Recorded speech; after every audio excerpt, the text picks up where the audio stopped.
বেটা একটা ফোন দেই।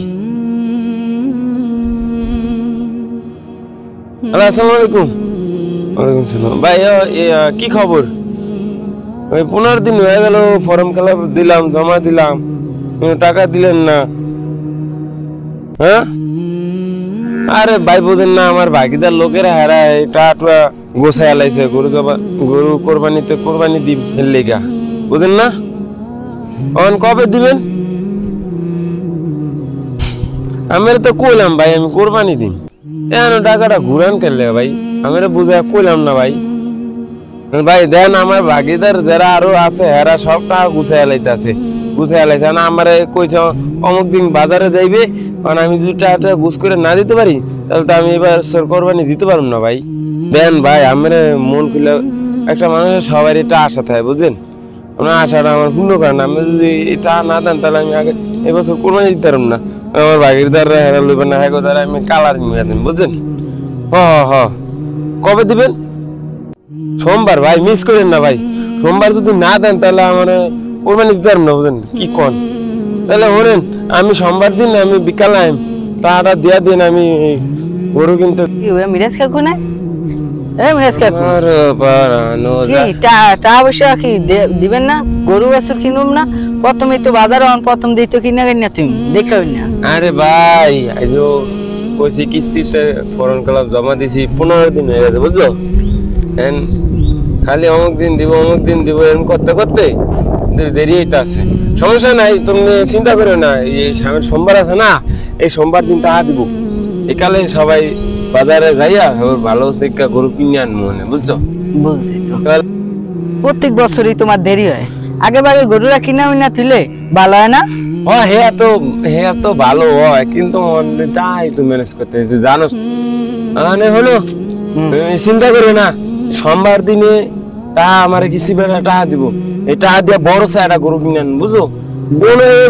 এবার মনে করছো দেরি না, প্রত্যেক বছর দেরি করে দিকা, সোমবার দিন দিলেই এর মঙ্গলবার দিনই বাজারে যাইবে। ঠিক আছে? ঠিক আছে, তাড়াতাড়ি এবার বড় গরু কিনুম, নামি দামি গরু, কিস্তি টাকা দিয়া। ঠিক আছে, আমি তো টাকা গুছে রাখছি, তুমি দেয় না দেখে আসে।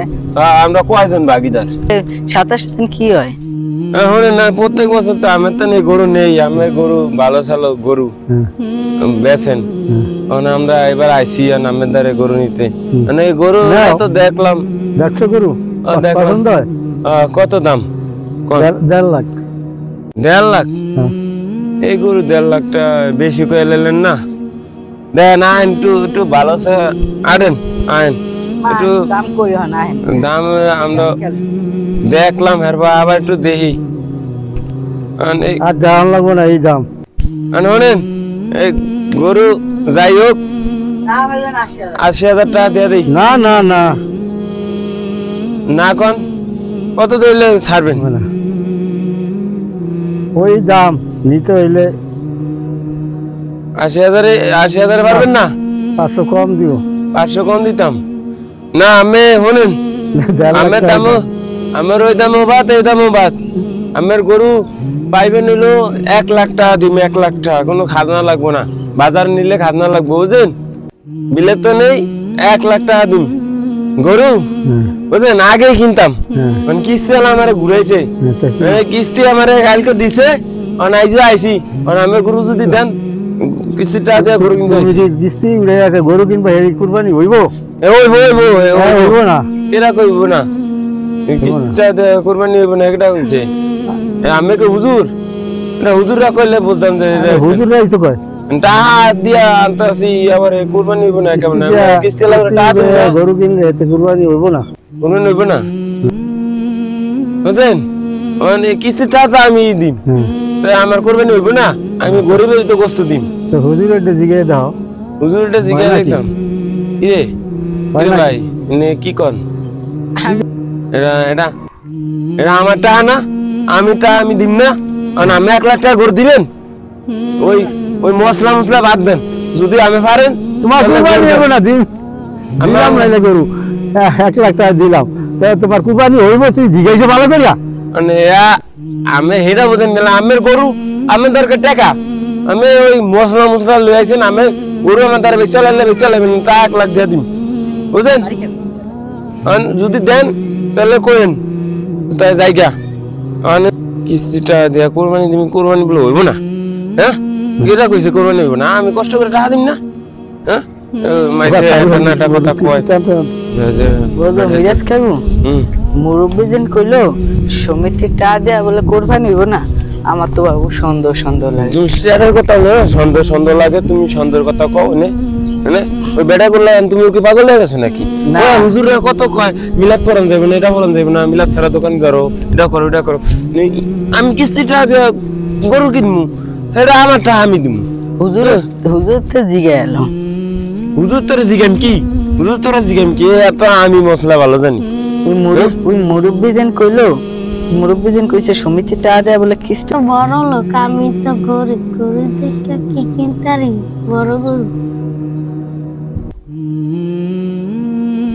তো সাইদুল আমার বাহে কিস্তির তো দেয় না, এবার ইয়া একটা গরু কিনবো, এবার ইয়া ও তোরা ইয়া গরু আনবি না, তোরা দিবি না?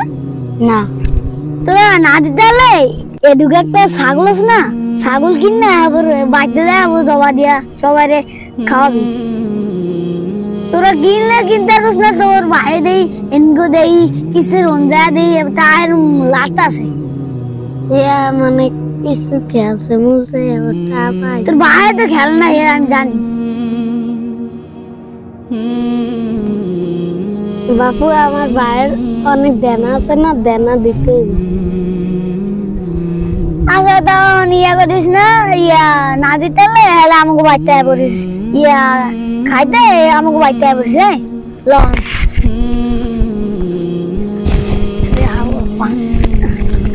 হুজুর আসসালামু আলাইকুম। ওয়ালাইকুম সালাম। ভালো আছেন হুজুর? শরীরটা ভালো আপনার?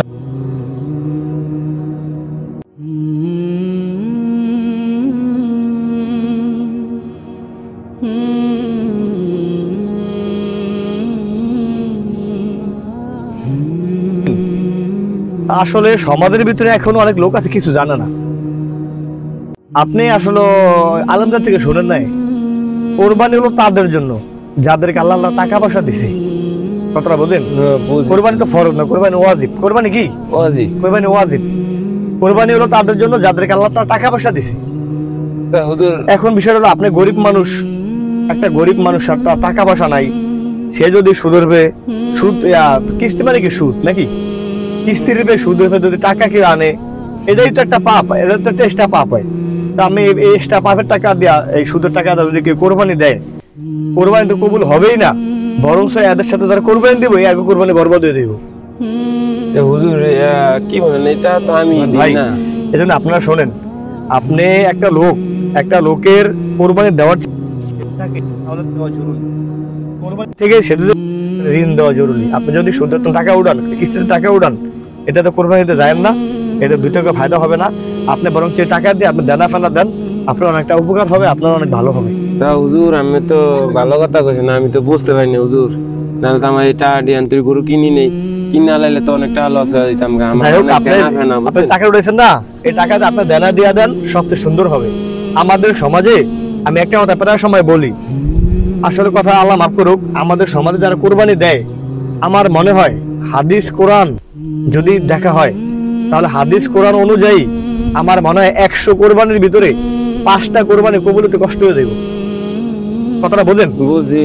কারণ আপনারা আজকে আমাদের বড় আলেমরা কি বোঝায়, যে যদি 5 জন 7 জনে কোরবানি দেয়, যদি এই একটা বাঘের যদি ভিতরে যদি এরকম সুদ ঘুষ থাকে, হারাম টাকা থাকে, তাহলে 6 জনে কোরবানি বাদ হয়ে যাবে।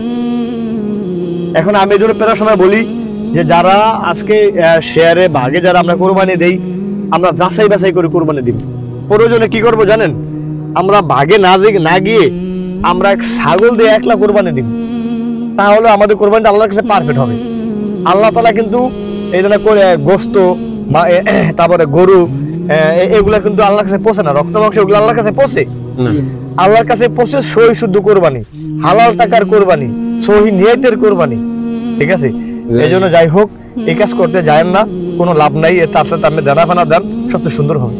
হুজুর আমি আমার মনের চোখ খুলে দিছেন, আমি বুঝতে পারি নাই। আলহামদুলিল্লাহ, আলহামদুলিল্লাহ। এই কথা হইনা একটু মনে মনে আপনারা বুঝতে পারছেন, এটা আলহামদুলিল্লাহ। ঠিক আছে, দোয়া করেন আমার জন্য। যাই হোক। আর একটু যারা কোরবানি দেবেন হিসাব কিতাব করে দিবেন। আচ্ছা, আমার টাকা নষ্ট করে। আসসালামু ওয়ালাইকুম আলাইকুম। আসসালাম।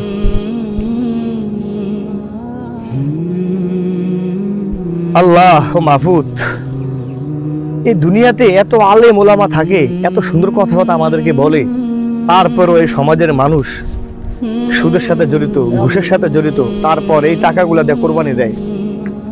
আসলে কোরবানি যে কি জিনিস, কোরবানি যে কিসের জন্য দিবে, এটাই তো আসলে মানুষ বোঝে না। আফসোস লাগে। সুদের টাকা, ঘুষের টাকা।